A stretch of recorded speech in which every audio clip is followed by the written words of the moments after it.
Okay, guys, welcome. As you all know, I think everyone's been on this call before. We have topics prepared, but if you have questions on the specific topics, please type them in the chat and we will get to them after each presenter. We are going to go from coach to coach as they have topics prepared. And then, of course, if we have time at the end, if there's something we did not cover, but is on your mind and you want us to talk about, please go ahead and type that in anyway. So we're going to get right into it because we actually have a lot to cover and that I think will be really helpful for you all. And so Coach Nick, if you can get us started with your topic. Sure. So my topic is, and I think Coach Alice is also going to elaborate on this, how do you know when you should increase the intensity of a workout? So what happens a lot of times, and we talked about this a couple of weeks ago on our call, is as you go through a periodic build, you're going to gain fitness. And so you're going to find what was harder many months ago is now easier in your sets, especially when you are in, let's say, a constant type of weather and you don't have external factors. You're going to find that you're going to be able to run faster with a lower heart rate. You're going to find you're going to be able to push more watts on the bike. And so you really have to be cognizant of your zones, and in Training Peaks, how the coaches define the ranges of the zones. And so if you're in a workout, meaning that it's an interval threshold workout, such as a track workout for a run or an interval for a swim, or your Tuesday bike, which is an interval bike, and you find that it's too easy, you can certainly bump up the effort level, but you have to really make sure that you don't go outside of your heart rate zone. So it's really important, especially on the bike, because wattage is a leading indicator and heart rate's a lagging indicator. If you find that, well, I think it's too easy, and you bump up the watts, but your heart rate is way out of the zone where you're supposed to be, you're actually going to require more recovery, and that's not what the coaches want in the workout. Conversely, what I find a lot of times with athletes, the mistake they make is, let's say you have a Tuesday bike, a Thursday bike, and a Saturday bike. Your Saturday bike's your long aerobic bike, your Tuesday's your interval, and your Thursday is your shorter aerobic, and sometimes even has a recovery aspect in it for people that train 7 days a week. They go the right wattage on the Tuesday, and then they get to Thursday and they're like, oh, this just feels way too easy. I'm going to crank up the watts. And what happens is they go outside the aerobic zone and they turn it into having 2 interval workouts.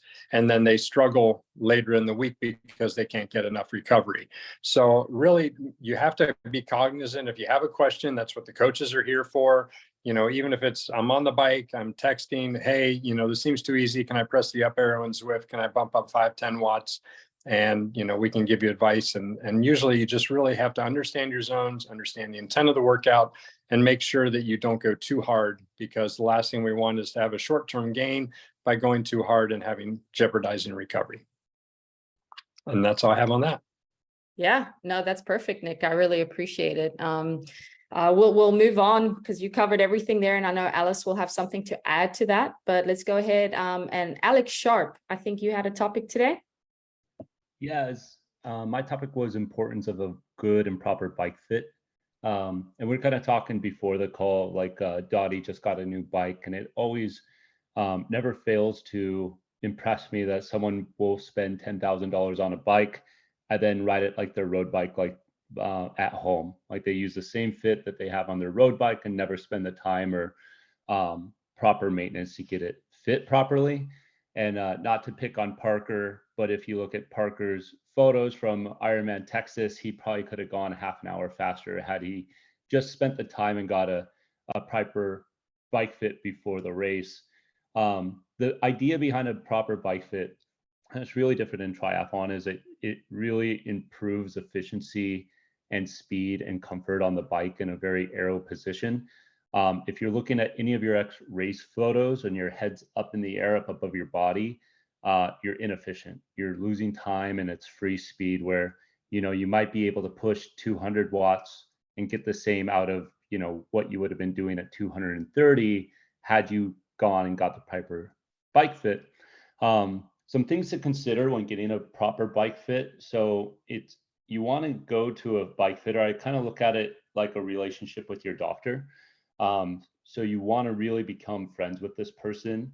You want to get an initial bike fit, and then you want to ride that and tell them, you know, have a consultation afterwards and tell them if it's efficient, if it's something that you are comfortable in, and then they can make adjustments from there. Typically, I'll update my bike fit about once a year, and you'll typically see like a 10, 20 to 30 watt improvement in your overall power up foot, and then you'll actually decrease your CDA, so you'll get much more aero and efficient on the bike, and putting us out less output. The number of Canyon CFX riders is spelt, every time I see a picture of someone on a $12,000 bike, the first thing I do is I look at their fit, and I'm like, man, it's like the amount of money people put in, but not willing to spend $200 to $300 on putting the final touches in there is what's really important. So I would encourage all of you, if you haven't gotten a bike fit already, if you're a newer triathlete, or if you haven't done it in a while, make sure you're putting that time in. Go get a bike fit, get it checked out. You're going to see your watts improve, the comfortability on the bike, and that ability to maintain an aero position, all increase just for a few $100s. So, but yeah, that's Good. all I got. Yeah, and then I will say, not all bike fitters are alike. If your bike fitter is not checking your mobility, they're not looking at your shoes, they're not looking at the way you squat or lunge and see how your feet rotate in and out. One thing, if you do go do a bike fit, wear your race kit, because that makes a difference. They want to see that. Bring your helmet. Like, we adjusted and decided on I just did a bike fit, and what I thought was the fastest helmet, I put it on, and it's the slowest helmet. And I'm now going back to my old helmet because it just was better for that specific fit we can get into. So just make sure that it's very, very thorough, and they should be. What other things would a bike fitter look at that some just don't, would you say? Flexibility is a huge one. Like Alberto, the guy I see in San Antonio, he's like, if you skip 5 minutes of the warm down, spend those 5 minutes getting hamstring mobility, just like do some front forward leans and open up your lower back. And that gives you the ability to go a little further down or get a little bit more aero. And then it's also how you ride. Like, you want to be able to, like, really, we call it turtling, but you want to put your shoulders up by your ears. And then he'll even go into specifics about how you move your pedals on the bike. Like, it shouldn't be like a floppy thing. It should be like you're trying to get mud off the bottom of your shoes. So a good bike fitter will go through all of that with you. I've got a good suggestion for one based in San Antonio, but I'll put that in the chat link so we can keep moving. Yeah, awesome. And the last thing I'll say, if you go to a bike fitter, like, utilize their knowledge. If you have questions on how you should pedal, what you should be feeling, because some people don't even know what they're supposed to feel like on a good bike fit. Like, for me, I need to feel my glutes as the main muscle that is firing as I ride. And so if you're not even thinking to think that, that is something you need to be doing in workouts, but ask the bike fitter when you go see them, and they'll give advice, as Alex said, on how to pedal correctly and how to stay in aero correct. Okay, we're going to move on. Parker, I think you should be next, since you can then respond to Alex's comment. Yeah, well, I will say I did kind of look like a bowling ball on my bike at Ironman Texas, but I did go get a bike fit at the guy in San Antonio, who Alex said he will put in the chat. So definitely go if you have the time. I only have positive things to say about him. I was going to talk a little bit about training in the heat, but I think Harold had a bit more stuff to say on that. So I think I can let him go first, and then fill in if there's anything I have left to say. But yeah, that sounds good. Is Harold on the call? I'm not sure if I saw him. If he's not, then I can go. I don't see him. Okay. Yeah, I guess I'll go then. What I was going to talk about then in the heat was in some of the workouts on Training Peaks, you may see from our coach, like more specifically about track workouts, because those are mostly done outside.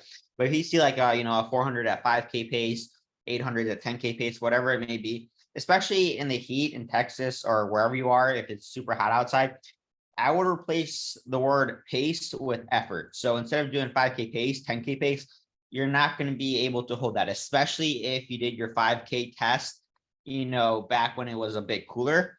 Then you're going to have to be cutting, 20, 30 seconds off that pace. So what I would do is just go off of effort. Don't really look at a heart rate, or make sure your heart rate isn't going through the roof, but go off of what a 5K would normally feel like. And don't worry too much about the pace. I know that can be hard. You're going to have to keep your ego in check, but it's kind of, as we were talking about at the beginning of the call, if you go too hard in some of these workouts, especially in the heat, it's just going to take you twice as long to recover. And then you're just going to be overcooked pun intended, for that next workout coming up. And so definitely, yeah, scale it back a bit. And honestly, if there's anything I've learned in, the 2 years I've done training, it's always better to be, 5% undertrained than 1% overtrained, because then you're just going to show up to the race and you're just going to be, you won't be ready to go. So it's always better to leave something left in the tank. I know leading up to Ironman Texas, I think I fully completed one track workout, and yet I had one of the best runs I've ever had.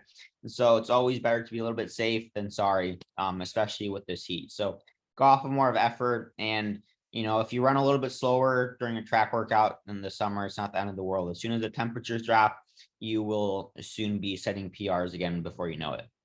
Awesome. Yeah, that's perfect. And this goes for the cycling and the swimming as well, guys. If any of you guys are burdened with the fact of swimming in an 80-degree pool, that's absolutely going to affect your speed in the pool and then your recovery. You're going to feel pretty toast after that. So adjust your efforts. What we typically do here in Austin, if we're in the outside pool, is we just shorten up the intervals. So maybe your coach gave you 200 intervals, or maybe just do 100 intervals and then give yourself more rest, so that the time you are swimming is just really high quality, doesn't take as much out of you. And again, live to fight another day. And then make sure you're really hydrating in that pool, because you are sweating and you don't even know it. And then for the bike, most people don't invest in a really good fan.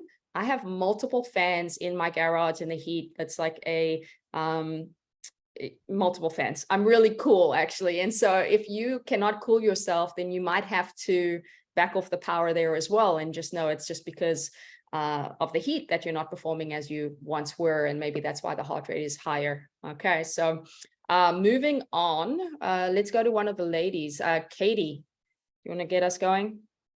Yeah.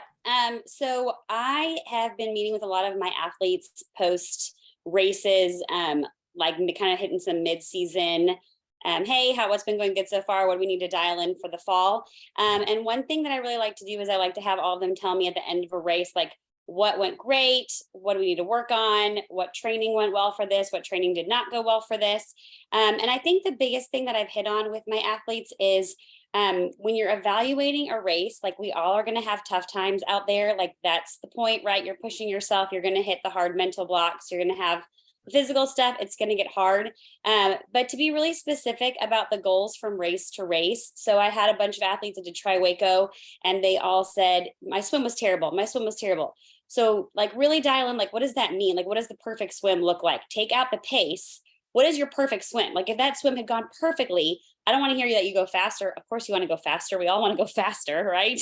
And so take out the pace and tell me, like, what was it exactly? And most of them were like, anxiety before I got in the water. I got bumped. They were first time open water swimmers. I got bumped and I was scared. I couldn't sight correctly. My goggles were fogging up. So all of these things we can work on. Like, great, then let's make these notes, and then we can work on the sighting. We can work on getting the right goggles. So be specific in what didn't go well. I had a bad bike. I had a bad run. But what does that mean? Take pace out of it. And what does it really mean to have a successful run on race day for you? Fueling better, the right shoes, maybe not as tight of shoes. So what is that, like, detailed, like, what I can do better? We as coaches hold on to that and we use it in training. So, okay, we need to build your endurance. We need to build your gut for fueling. We need to help you with some race day anxiety. So when it comes up for that pre-race meeting for the next race, we can roll through and be like, we've hit all of these. You've set yourself up for a good swim, bike, run. Is it going to be perfect? No, we're going to have more things to work on after the next race, but we've at least dialed in those little things to get you then prepared for the next day. So just really, like, detailed what I can do better after each race is super helpful. Awesome. No, that's perfect. You guys are doing a disservice if you don't do that, because every race is just such a big learning experience in how to put it together. And it's so hard to put a race together. So if you can grab a little something and do it a little bit better at next time, you guys are moving in the right direction. And then I'll challenge you guys to do that every week. After the week, say what went well, what in those little details, what could I've done better, and fine tune the training execution, and you'll become a better athlete a lot quicker as well. So that was awesome. Okay, let's hit Keegan. I know Keegan has a topic.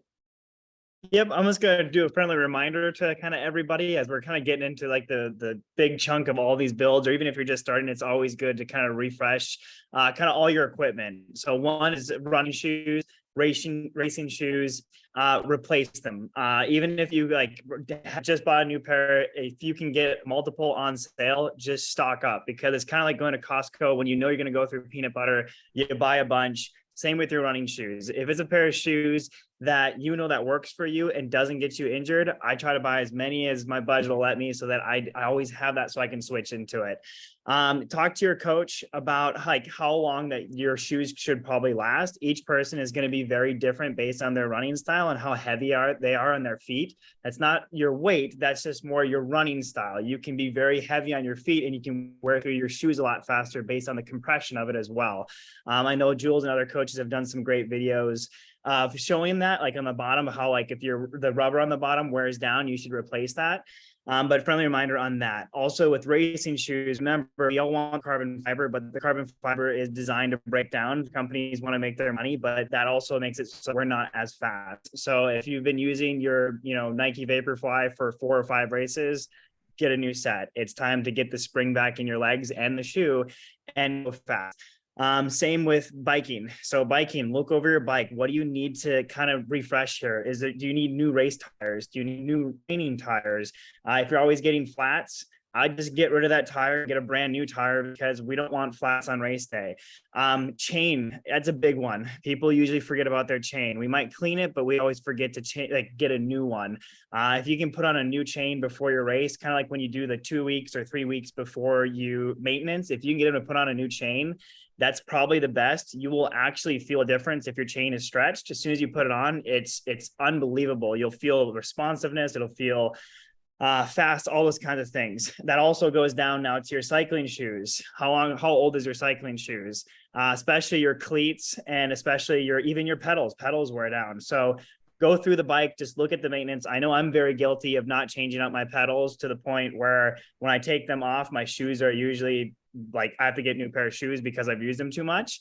Avoid that, get on top of it, get that done before, and then I'll go off of what Katie said in the sense of get new goggles. Make sure that before race day, I always have a new pair of goggles, but I test them once or twice before the race so that I know they don't leak and they're at the right like tightness, so that when you go into the race, they're not fogging, or they shouldn't fog. Just mitigate your losses because you've trained so hard, you've put so much money into everything. Don't let it become, a mistake because you didn't want to spend the $40 for goggles. So get your new stuff, stay on top of it, and keep racing good. Awesome. Very good. Yeah. 2 announcements quickly on that. We're about to have a deal with Blue 70 that will be extended to all of you guys. Thank you, Keegan, for making that connection. And so if you're in the market for goggles and wetsuit and swim skins, we're going to have a really big discount coming your way. And then the kits that will be out this week as well. If you're looking to get one of the new NVDM kits, the window will be open this week. So, okay, moving on. Ashton, up to you. Thanks, Keegan. Yes, so I'm going to talk about workout comments and kind of what you should be giving us. And I'm super guilty of this too, where just a tip, after I do a workout, that's immediately whenever I'm doing my workout comments. Even if I'm like walking back to my car or as I'm cooling down, I'll go ahead and do my comments, because if not, they'll never get done, just candidly, because I'll move on to the next thing. So just do it immediately after. Take the few minutes to just kind of put your thoughts out there so that your coach can have it. But a couple things that I like, and I know that we've talked about this before, but your perceived effort during the session, especially the ones where we have race pace intervals, we're not necessarily talking about how the entire workout felt, but how did those race pace intervals feel? If the entire workout felt like a 4, but those race pace intervals felt like an 8, then, that's kind of the information that we need to know so that we can dial in or kind of understand what it is that we need to adjust. What your focus or intention was for the session. If you're not sure what to even write in your workout comments, this is what I tell my athletes to tell me is, what were you thinking about? What was your intention? And if you're like, I don't know what I was even thinking about, then that kind of helps you your next session to kind of rein in your thoughts and kind of focus in on the session and really be present. Especially as we're dealing with the heat and we need to be really in tune with our effort and how our bodies are feeling, like making sure that we're present in the session is huge right now. how you fueled for the session, especially for the longer ones. As Katie mentioned, we need to be training our gut. So that's a big thing is, what did you fuel beforehand? How are you fueling during? Did you get sick with all of that? Was it not enough? All of those things. That's going to be good information for your coach. How you felt at the end of the session, or even a little bit later. I've even gone in a couple hours later and been like, okay, I still feel like crap. Because if that's the case, then maybe you didn't fuel and your body's having a really hard time getting into that recovery mode, or maybe your stress is really high that day and your body's just having trouble relaxing. All of that is going to be good information for your coach to have. And then anything else that you're kind of carrying into the session, maybe you got 3 hours of sleep, maybe you have a giant work project that's coming up that's stressing you out, all of those things. I've kind of heard a couple of coaches say this, and I say the same thing, like nothing is too much information. Like I literally want to know it all. And I think that sometimes we're like, I don't think this is relevant, so we don't share it, but it actually really can be relevant. And it's not going to, make us change our thought and your ability or where you are in training, but it really can help us make sure that we are working with you so that you are continuing to progress, that you're continuing to make improvement. So anyways, if you're having any thoughts on, what you need to be sharing with your coach, hopefully that can kind of help you, and we can, it looks like Alex is needing help in this area. So Alex, hopefully that helps you out. Yeah, and if you don't know, ask the coach, because sometimes you can maybe write, and then this is what I've done with some of my athletes. They'll write a couple of things and I'll say, hey, awesome. I didn't need to really know those things, but these things I did need to know. And so rather start with too much, and then we can pare it down to just the key things. And it can be just little phrases versus sentences to keep it easy for you and for us to read. And then the other thing I'd like to add to Ashton, I like to know the fatigue, was it muscular, or was it just overall fatigue, or was it cardiovascular? So maybe you're doing a bike workout and you actually feel fine, like your heart rate is low, you feel like you want to push, but man, your legs are tired, and you're just not recovered from the session a day ago or 2 days ago. That's really helpful information as well. Okay. So the next one, let's go to Alice. If you want to add to what Coach Nick had said. Yep, happy to. Mine is more so adjusting power and pace down during a workout, more so than going higher intensity. Two major points I want to make on this. The first one is to know that that's okay. A lot of us as triathletes are type A or perfectionists, and the thought of not completing the workout as intended or as written is a little heartbreaking, but not every day is going to be your best day. I read in a book somewhere, expect 1/3 of your workouts to be pretty average, 1/3 to be awesome, and 1/3 to kind of be crummy. So those crummy days will happen, and you might just have to adjust for it. I think another big thing I want to add is it depends how close you are to race day. There's no point in powering through when you're super, super close to race day and putting yourself into a hole. The point of a lot of those sessions is really to sharpen up and get the effort right, and not sort of get you into a hole before it.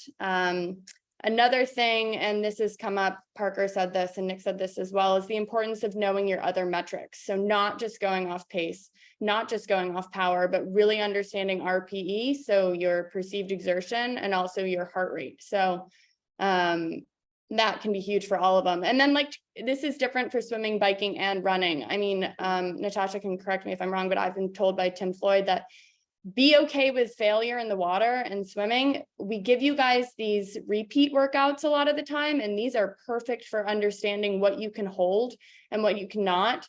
But we often write, if you fail one, take one off. If you fail two, go the rest easy. Because in swimming, the important thing is holding your form together too. We don't want you flailing and over, you're going to go slower, kind of the more exhausted you get. So the importance of holding form in the swim, but give it your all. Really feel free to go towards failure sometimes there, because that means that your body got out of it what it needed to for that workout.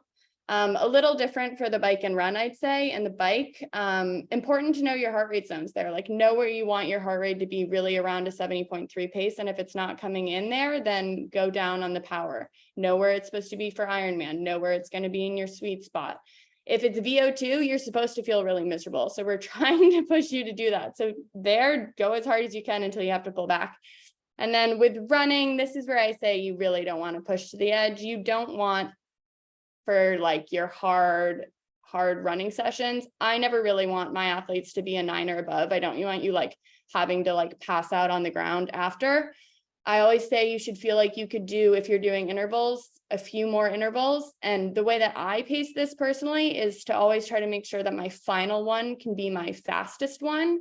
It's a good way to kind of check in with myself that I've done a good job holding that effort or heart rate, not so much the specific pace. So all to say, important to know your other metrics because it's okay to go a little slower. You're getting out what you need from the workout, even if you're not hitting the paces perfectly.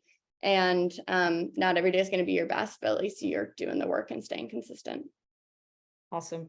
No, that's perfect. I'll just add, people always ask, what is the difference in mentality and approach to training between pros and a lot of age groupers? And the pros trust themselves to be okay with backing off when they see the metrics aren't coming in as they want it to be. And you lived to fight the other day. Whereas I see someone new to it, they definitely just kind of keep pushing, hoping things will turn around. And if not, then they're really upset because it's a failed workout, but it's just the circumstance of the day. So I had something else to add, but we'll come back to that. But that was perfect. What I was going to say on the swim, and then there was one more thing, if your pace is really, really falling off, your mechanics are bad. And so we don't want to just practice the wrong mechanics over and over again, rather stop, reset, and get back into the right mechanics, and know that there's a level of fitness and form in the swim for you to swim well, but you can only hold the great form if you have fitness. And that is why it's very important to push yourself in order to hold the form that you've been so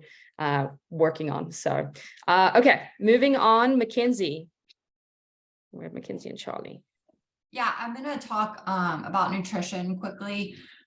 We have got to make sure that we practice our nutrition prior to race day. I've had a lot of athletes recently that we've worked on their nutrition 3 to 4 days and nailing it right before the race, but they haven't practiced it. So they're getting to race day, their stomach is upset, their stomach is hurting, they're not able to continue on to the run. And so we need to be practicing our nutrition, nailing that down 9, 10, 11 weeks out before race day.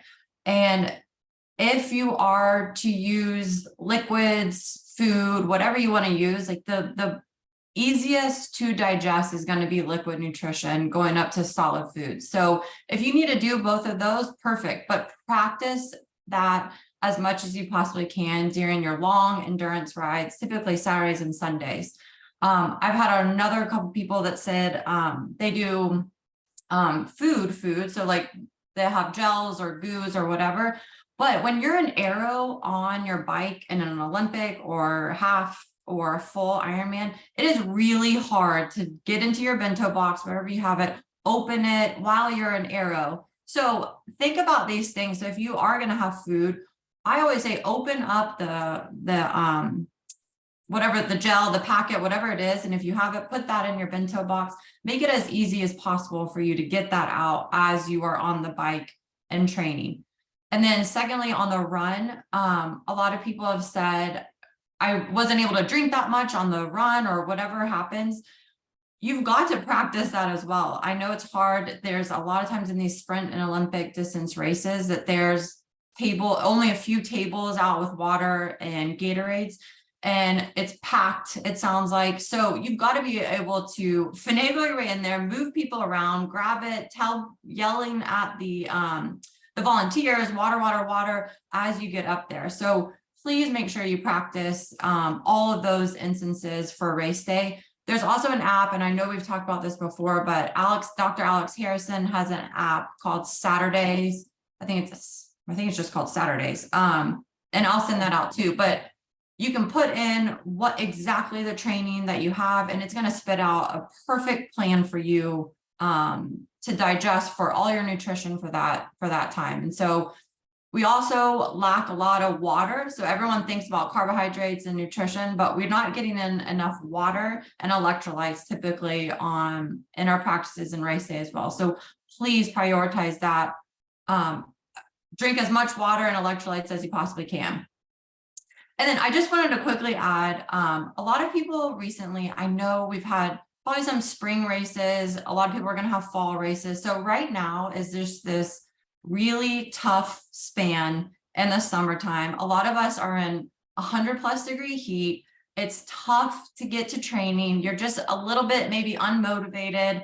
You've got a lot of stuff going on. There's summer vacations. There's everything that you can imagine interrupting your training. And so I just want everyone to just, sometimes at some point, we have to stop and appreciate what you do day in and day out.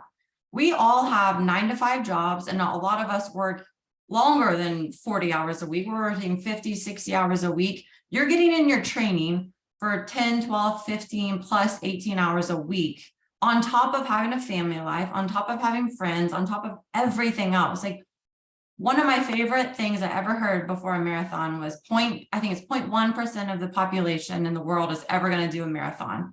And you take that and then add in a triathlon, like, you are a very, very rare breed of people. You work hard. You all are all amazing. You're always seeking to get better and better and better. And I think sometimes we lose that sight where it's like, oh, I missed a workout. Oh, I missed it.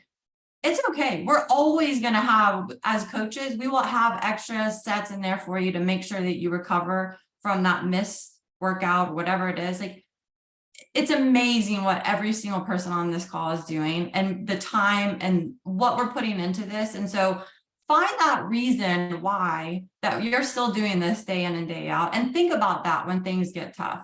And think about, like, all of these little practices every single day this summer, throughout this, like, those are little building blocks. And whether you have a horrible workout or whatever it is, you showed up that day, and that will pay off come the fall, come the race season, when you start racing again. So just be really mindful of that. Like, you all are amazing doing everything that you're doing right now. And so I just want to keep the motivation. If you need more motivation, I'll give you books, I'll give you anything you need, but I'm seriously impressed with every single person. And so just remember that as these long training days ahead of us with the heat, humidity, everything imaginable.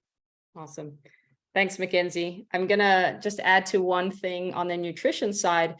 Guys, there's one thing to fuel with your specific nutrition in your day-to-day training. Maybe you're on your trainer and you've got your full bottles with your mixes. You need to be thinking about, how is that going to translate into your long race? How are you taking it with you? And then are you going to have to resort to getting the handoffs of what fuel they're offering on race day? So Gatorade Endurance, except Morton gels, or are you going to try to like load your personal bike down because that is all that works for you? So most people forget about that. And then also, of course, if you're new to Ironman, do know that there's special needs halfway on the bike. So you can prepare all your bottles with you and then be able to say, hey, I just needed to get me through 56 miles. I'm going to stop. I'm going to get my fuel again, exactly how I need it, but also have that backup plan. So I actually have a lot of my athletes always be prepared to take Gatorade Endurance, and know your stomach can settle with that, because what if you lose your bottles? What if you decide not to stop because maybe you're in like, you got great momentum and you don't want to stop? Can I take Gatorade Endurance? And then I know what calories and how much sodium is in there, so that it's now replacing what your plan was. Okay. And then the final thing on the motivation, I'll just say that if you are going through a slump, that is normal. So most people think that I'm going through a slump, I can't do this. And then maybe they shift focus and then they're not in the sport anymore. Well, we all go through slumps. And I always tell myself, all I need is that one good workout again to get me out of the slump. And typically when something is going wrong, I do more of it. I don't shy away from it. So just say you're not feeling the water right now. You have to say, well, why is that? Maybe it's the fatigue from everything else, and that's why I'm in a slump. Or maybe back off the intervals, etc. Get fresh again, but then go do that more, and you'll be surprised when you get in the water 3, 4, 5 days in a row. You feel the water, and now you're positive again, and you're excited about the improvement that's being made. Okay, so guys, it's overtime. Thank you so much for joining us. Thank you to all the coaches for chiming in, and you guys have a great week. We'll see you next week. Bye. Bye.